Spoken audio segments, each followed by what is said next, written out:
नमस्कार, good morning friends, welcome you to our channel Bolu and Chinnu. आज हम करने वाले हैं अनुपमा के नए एपिसोड का रिव्यू। ये हमने दो पार्ट्स में किया है, पार्ट 1 एंड पार्ट 2। तो चलिए स्टार्ट करते हैं पार्ट 1 से।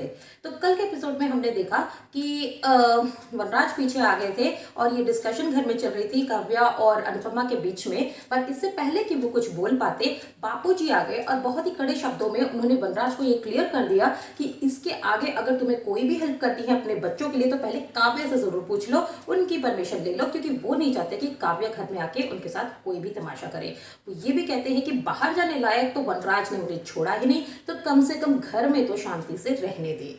इसके बाद वनराज जो है एक अच्छे बेटे की तरह उनकी बात मान लेते हैं और सॉरी भी कहते हैं और उसको काव्या को खींच के बाहर ले जाते हैं। वो विजिबली बहुत एंग्री है काव्या पे, क्योंकि वो नहीं चाहते थे कि इस तरह की बात जो है, इस तरह का तमाशा वो खड़ा करे, वो भी किस इश्यू पे, जस्ट बिकॉज कि उन्होंने अपनी बेटी के एजुकेशन के लिए कुछ पैसे दिए हैं। तो ये गहमा गहमी अभी भी चल रही है दोनों के बीच में, और इसी बीच में वो क्लियरली उसको बता देते हैं कि आगे से आप उसके और उसकी फैमिली के बीच में ना आए। वो चाहे जितने पैसे दे या चाहे जितनी बार उनके बच्चे उन्हें कॉल करें, या यहाँ तक भी कि उन्हें काव्या को प्रिपेयर रहना चाहिए कि उनके बच्चे उनके साथ घर में आकर रह पाए।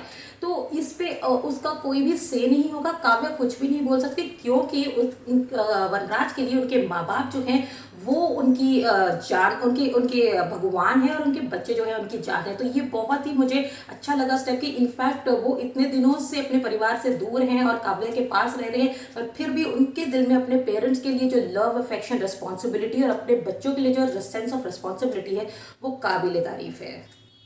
तो नेक्स्ट हम देखते हैं कि अब पाखी की बर्थडे की प्लानिंग चल रही है, और पाखी जो है इस घर की सबसे छोटी मेंबर है, लड़की है, तो उनका तो अपने पिताजी की तरफ अफेक्शन बनता ही है और काफी जिद्दी भी है। वो चाहती है कि हर बार की तरह इस बार भी बर्थडे जो है, बर्थडे की शॉपिंग जो है ये पापा के साथ करे, वनराज के साथ करे। इस पे समर कहते हैं कि इस बार तो मेरे साथ कर लो, पर वो नहीं मानती है क्योंकि वो है पापा की लाडली। तो नेक्स्ट सीन में हम देखते हैं कि वो सीधा सरप्राइज देने के लिए पापा को पहुंच जाते हैं, मतलब वनराज के पास पहुंच जाती है। वनराज भी बहुत खुश है अपनी बच्ची को देखकर, और उन्हें याद है कि इस बार ये पाखी का बर्थडे है, और वो बहुत एक्साइटेड रहते हैं और उससे पूछते भी है कि कहाँ करना चाहती हो, रेस्टोरेंट में या क्लब में। पर वो कहती कि नहीं, बर्थडे तो घर में ही होगा, और तभी होगा जब आप आएंगे। तो वनराज जो है ये उनकी लाडली बच्ची है, और उनका फादरली लव, अफेक्शन जो है वो तो होता ही है, क्योंकि एक फादर और रिलेशन और डॉटर का रिलेशनशिप तो अलग ही होता है।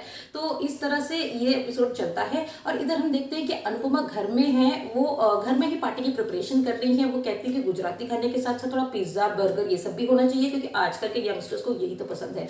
तो इस पे कोई कहता है कि नहीं, बाहर से मंगा लेते हैं, आप क्यों इतना एफर्ट कर रही है। पर वो कहती है कि नहीं, मैं इंटरनेट पे देख के सारा खुद ही बना लूंगी, इससे खर्चा भी बचेगा।